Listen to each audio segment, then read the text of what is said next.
جزائے خیر عطا فرمائے اللہ تعالیٰ آپ کو اعظم صاحب. دیکھیے یہ بولنے کی برکتیں ہیں، اسی لیے میں کہتا رہتا ہوں میرے بھائیوں بولو ہے، بولو بولو. اب آپ بولے ہیں تو دیکھیے کتنا پیارا بولے ہیں، اور خاص کر یہ اس کلپ کے اندر جو ایک نقطہ آپ نے بہت ہی پیارا سامنے لائے ہیں. میرا دھیان کبھی اس کی طرف نہیں گیا، لیکن بڑی حقیقت آپ نے بیان کی ہے کہ یہ پیچھے چلنے کا جو مرض ہے نا، پیچھے چلنے کا دماغ آپ کا، تو پھر پیچھے ہی چلیں گے آپ، آگے بڑھنے والے کیوں نہیں بن رہے ہیں. یہ ایک نقطہ جو آپ نے اٹھایا ہے. یعنی یہ ایسی قوم جو غلام قوم ہو جاتی ہے نا، وہ غلامی ہی اس کے دماغ سے بڑی مشکل سے نکلتی ہے. یعنی وہ اس طرح سوچتی ہے کہ اب یہ انگریز چلے گئے، یہ پہلے ہمارے آقا تھے، ہم ان کے غلام تھے، یہ جل جا رہے ہیں، اب ہم کس کے غلام بنیں گے. وہ آگے بڑھنے والے بنو، تم ہمیشہ غلامی ہی چاہتے ہو. تو یہ قوم کیوں نہیں غلامی سے نکل رہی؟ 75 سال بعد اس کو پتہ چلا کہ ابھی تک غلام ہے، کیونکہ اس کے دماغوں سے غلامی نکل ہی نہیں رہی ہے، یہ کلمے کی طرف نہیں آ رہی. وہ غلامی کا جو پٹا ہے وہ کلمہ توڑتا ہے، وہ زنجیریں، وہ جو کسی نے کہا نا کہ جو ہو ذوق یقین پیدا تو کٹ جاتی ہیں زنجیریں. غلامی میں نہ کام آتی ہیں تدبیریں نہ شمشیریں. یعنی غلامی کے اندر آپ کو کوئی چیز نہیں، تدبیریں کرو، تقریریں کرو. میں اس میں اضافہ کرتا ہوں کئی دفعہ تقریریں بھی کہو گے، غلامی میں تقریریں کام نہیں آتی ہیں. دیکھو کتنی زبردست تقریر کی تھی یو این او میں جا کے عمران خان نے، کام آئی ہے؟ نہیں کام آئی، کیونکہ غلامی میں یہ تقریریں کام نہیں آتی ہیں، نہ شمشیریں کام آتی ہیں. یعنی یہ جہادی ٹولے بھی اٹھے ہیں، تلواریں لے کے، یعنی بندوقیں لے کے بھی اٹھے، کلاشنکوف لے کے اٹھے، نہیں کام آ رہی ہیں. اور کوئی تدبیر کام نہیں آ رہی، کیونکہ غلامی ہے. اور جو ہو ذوق یقین پیدا، یعنی یہ اشارہ کیا گیا ایمان جب تک پیدا نہیں ہوگا تمہاری یہ زنجیریں کبھی بھی نہیں کٹیں گی، کبھی بھی نہیں کٹیں گی. تو عمران خان اس بات پر ذرا زور تو دیتا ہے، لیکن وہ خود نہیں سمجھتا ہے، کلمے کا معنی مفہوم کو نہیں سمجھتا، اس وجہ سے یہ زنجیریں نہیں کٹ رہی ہیں اس کی بھی. تو یہ اعظم صاحب نے جو بات کہی ہے یہ مجھے بڑی پسند آئی ہے، اور یہی چیز میں اصل میں اپنے بھائیوں میں بھی اور ہر جگہ میں بھی یہی کوشش کر رہا ہوں کہ یہ چیز ہمارے لوگوں میں پیدا ہو. جب تک یہ چیز پیدا نہیں ہوگی کوئی خیر نہیں آ سکتی ہے. اور یہ بہت کم لوگوں میں یہ چیز پیدا ہوئی ہے اور اٹھ رہے ہیں الحمدللہ، ہم منظم ہیں. اور جس انداز سے یہ کل پرسوں سے گفتگو میں سن رہا ہوں، یقین کیجیے اگر ہمارا یہی سلسلہ اسی طرح قائم رہے تو دنیا کی کوئی طاقت آپ کو شکست نہیں دے سکتی ہے، یہ بشرطے کہ یہ رہے قائم. اور پھر یاد رکھیے میرے پیارے بھائیوں، شیطان وار کرے گا، آپس میں لڑائے گا، آپس میں بدگمانیاں پیدا کرے گا، شکوک و شبہات پیدا کرے گا. آپس میں ایک دوسرے کی جب ٹانگیں کھینچو گے تو اس کے بعد پھر آپ کی طاقت پارا پارا ہو جائے گی، ختم ہو جائے گی. یہ شیطان کا بڑا شدید وار ہوتا ہے، اس لیے اس کے اوپر بھی نظر رہنی چاہیے. اپنے بھائیوں کے لیے عزت اور احترام، کیونکہ الحب للہ والبغض للہ، ہماری آپس میں محبت خالص اللہ کی رضا کے لیے ہے. اور یہ اللہ نے ہمارے دل جوڑے ہیں اور ایمان کی وجہ سے جوڑے ہیں، تو یہ دل ٹوٹنے نہ پائیں. گٹھے بل کے اللہ کے راستے میں جہاد کرو، جس طرح جہاد کرنے کا یہ جہاد ہے، جہاد کبیر ہے، بہت بڑا جہاد قرآن کے ذریعے جہاد کبیر اس کو کہا گیا. اور یہ نہیں ہے کہ بس ہمیشہ یہی کرنا ہے، یہ بھی ذہن میں رکھیے گا، ہمیشہ یہی نہیں ہوتا رہے گا.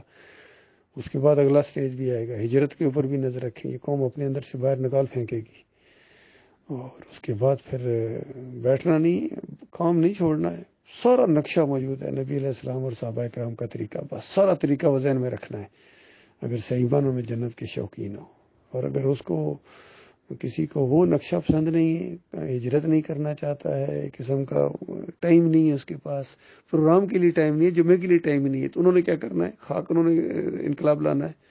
انقلاب تو آتا ہے بھائی، خون بہانا پڑتا ہے، اور سٹیپ بائی سٹیپ ہے. نبی علیہ السلام کی زندگی دیکھیں نا، کتنے پیاروں کو، کتنے قیمتی جانیں گئی ہیں اس راستے میں، قیمتی جانیں گئی ہیں. مکہ میں ہی کچھ لوگوں کو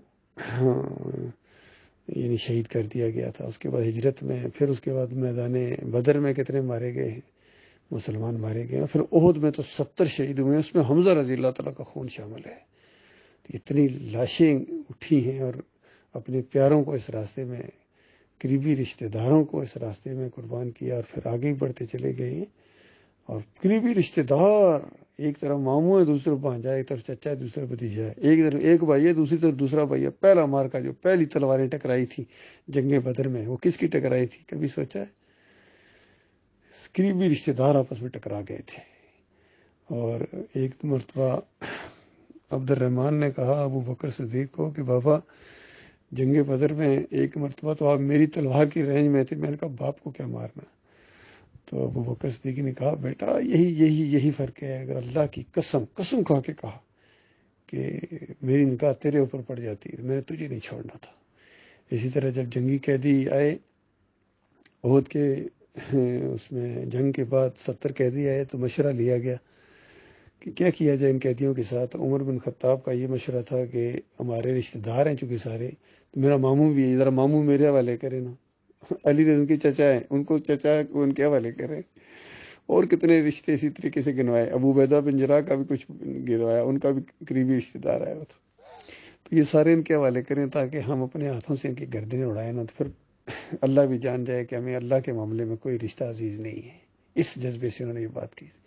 کچھ دوسرے مشورے بھی تھے، کچھ لوگوں نے کہا چھوڑ دیا جائے، چونکہ اللہ نے ایک پہلے حکم نازل کر دیا ہے کہ اختیار ہے، چاہے فدیہ لے کے چھوڑ دو، چاہے جو معاملہ بھی کرو، تو وہ حکم چونکہ آ چکا تھا، اور ویسے بھی اس انداز سے کہ اللہ ان کو ہدایت دے، انہوں نے بھی ہمدردی کے تحت یہ مشورہ دیا کہ ابھی اگر ختم ہو گئے تو ظاہر بات ان کا معاملہ ختم ہو جائے گا، ممکن ہے چھوڑ دیا جائے، بعد میں کسی کو کوئی ہوش آ جائے، کوئی ایک جہنم کی آگ سے بچ جائے، تو اس انداز سے انہوں نے یہ مشورہ دیا۔ دوسرے دن عمر رضی اللہ عنہ جب مسجد نبی آئے تو زارو قطار رو رہے ہیں، ابو بکر صدیق اور نبی علیہ السلام روئے جا رہے ہیں، اور عمر بن خطاب پریشان ہو گئے اور آ کے کہتے ہیں یا رسول اللہ کیا مسئلہ پیش آ گیا، آپ کتنے زیادہ رو رہے ہیں، مجھے بھی بتائیے تھا کہ میں بھی روؤں گا آپ کے ساتھ۔ تو انہوں نے کہا عمر وہ کل کا معاملہ جو اللہ تعالیٰ نے اس کے اوپر اتنی زیادہ یعنی گرفت کی ہے کہ بالکل عذاب قریب آ گیا تھا کہ جو ہم نے فدیے کا معاملہ کر دیا ہے، مالک کی طرف سے حکم ہے، مارا کیوں نہیں، گردنیں کیوں نہیں ماری۔ تو اندازہ لگے یہ تاریخ ہے ہماری، شاندار تاریخ ہے اللہ کے بندو، یہ مدینہ ریاست کی ایسے بن گئی تھی، امام ایسے بن گئی تھی، رجال ایسے پیدا ہوتے ہیں، رجال کہتے رجال کا دور ہے، رجال نہیں مل رہے ہیں اصل میں، باقی انسان تو بہت مل رہے ہیں، مومن بھی بڑے آ رہے ہیں لیکن رجال نہیں آ رہے ہیں۔ رجل مومن رجل وجا اکثر مدینہ تھی رجل یسعا، جو اللہ تعالیٰ نے سورہ یاسین میں کہا نا، اس کو رجل کہا ہے اللہ تعالیٰ نے، کہ ایک نوجوان دوڑتا ہوا آیا، قوم کو مخاطب کرتا ہے۔ یہ نہیں کہا کہ پیغمبروں کو نہیں، اس نے آ کے کہا کہ پوری قوم میں اتنے لوگ ہیں، کوئی ابھی تک آپ نے پیدا نہیں کیا رجال، وہ خود رجال تھا، اس نے خود آ کے کہا کہ اعلان کیا کہ قوم کے لوگوں یہ انبیاء کے پیچھے چلو، اور تم سے پیسے نہیں مانگتے، ہدایت یافتہ ہیں اتنا۔ تو اس طرح کے پھر سورہ المومن کے اندر اللہ تعالیٰ نے اس کو المومن کہا ہے، وہ رجل تھا۔ پھر ابراہیم علیہ السلام نوجوان تھے، مالک فرماتا ہے ایک نوجوان، قوم کہتی ہے ایک نوجوان تھا، اس کا نام ابراہیم ہے، اس نے یہ جرت کیا کفر و شرک کے اندر، اس نے یہ پیشہ چلایا، یہ اس کا کام، کوئی اور کر ہی نہیں سکتا، نہ مرد کر ہی نہیں سکتا، اسی کا کام ہے۔ تو اسی طرح ہمارے علاقے کے اندر بھی جب بابا کی ڈولی ٹوٹی تھی تو پوری قوم، پورا علاقہ اکٹھا ہو گیا، ان کا انہی کا کام ہے، کوئی اور نہیں کر سکتا ہے۔ تو یہ معاملہ ہے، دعوت رنگ لائے گی انشاءاللہ، یہ رنگ لا رہی ہے الحمدللہ۔